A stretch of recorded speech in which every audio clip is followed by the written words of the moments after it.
That's why they took that video of him at the gas station, because they was finna save it to say that that's the last time Dolph was seen, in case the narrative come out that Dolph was missing.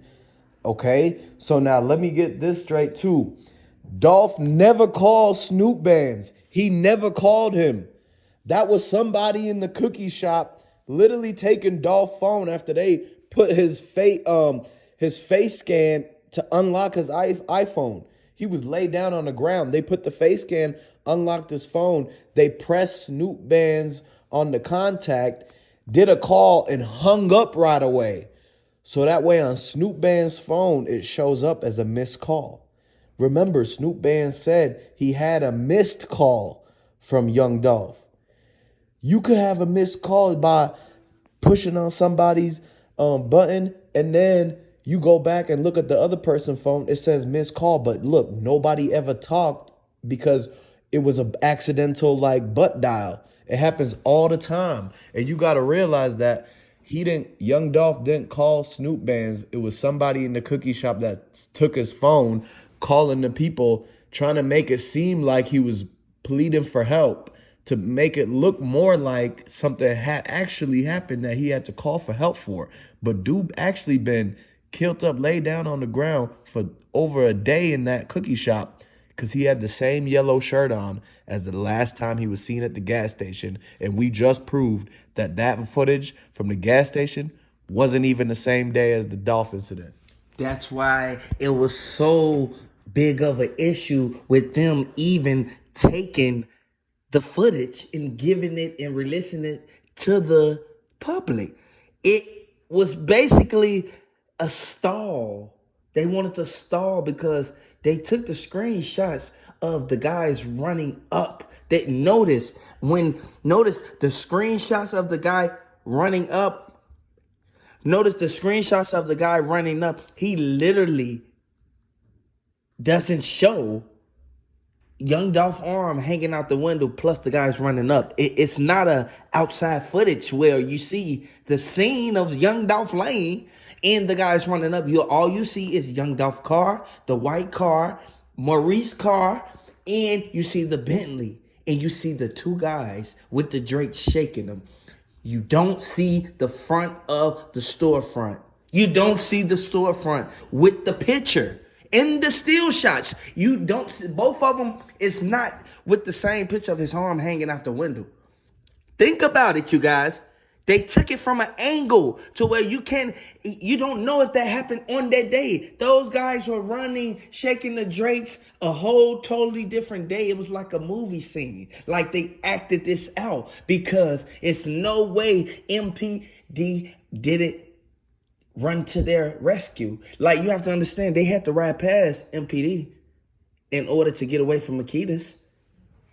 And look, man, y'all forgot one thing too. Raven and everybody at the cookie shop said themselves the night before the whole Young Dolph thing, the day before, that they were so busy that they had to stay super late at the cookie shop. They said they had so many bags of cookies to seal, so many things to prep, that they stayed all like damn near to midnight in that cookie shop. 10, 11 p.m. What was they doing? That's exactly the time that Young Dolph would have been meeting with Yo Gotti cousin. Because look, they could have took him to that Makedas cookie shop that night before. And the fact that Makedas and them saying that they had a really, really late night shift and they opened the store super, super early, that just goes to show you that's key words for them saying that they basically was in the cookie shop overnight. If you stayed late and opened early, you're basically trying to say subconsciously that y'all was there overnight trying to do something with Dolph. And you gotta pay attention to the back gate. Why did a CMG member have the back gate key? This is the issue. This is the key thing.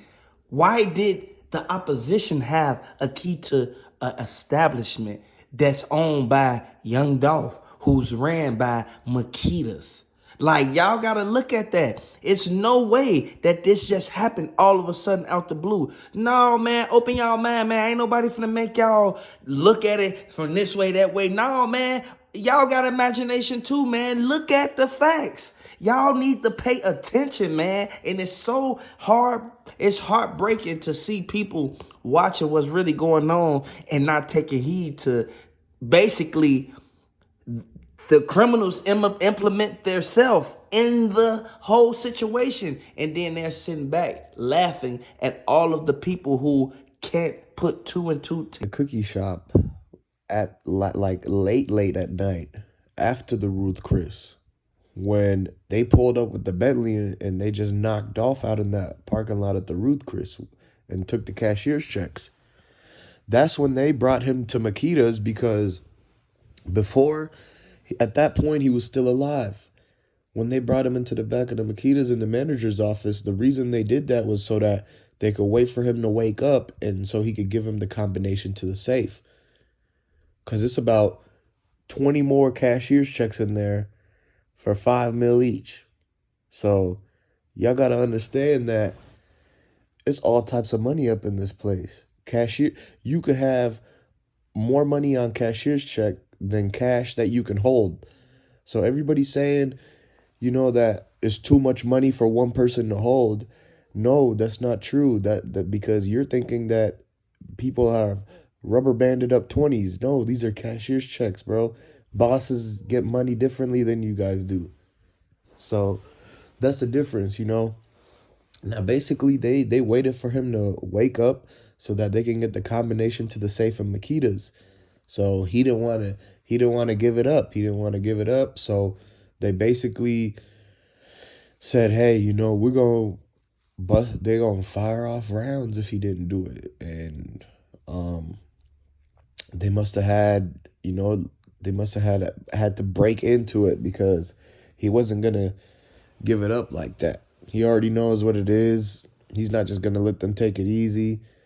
He knows that. So, man, but the karma's gonna come back to him, because you gotta know that nobody can get away with this. And you gotta know that them folks is in on it. It's one big setup, like a domino effect. And from what Raven said, set off the chain of events to where we find out exactly what happened, and we're gonna make sure that, everybody understands that it was all a setup. Inside job. They played y'all. They played y'all with the pictures of the dudes in the white bands.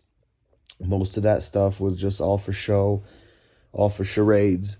The real critical parts was what happened after that Ruth Chris and what went on inside that back of that Makeda's store. And so at this point they don't want to release the footage. That just goes to show you they should have released the footage.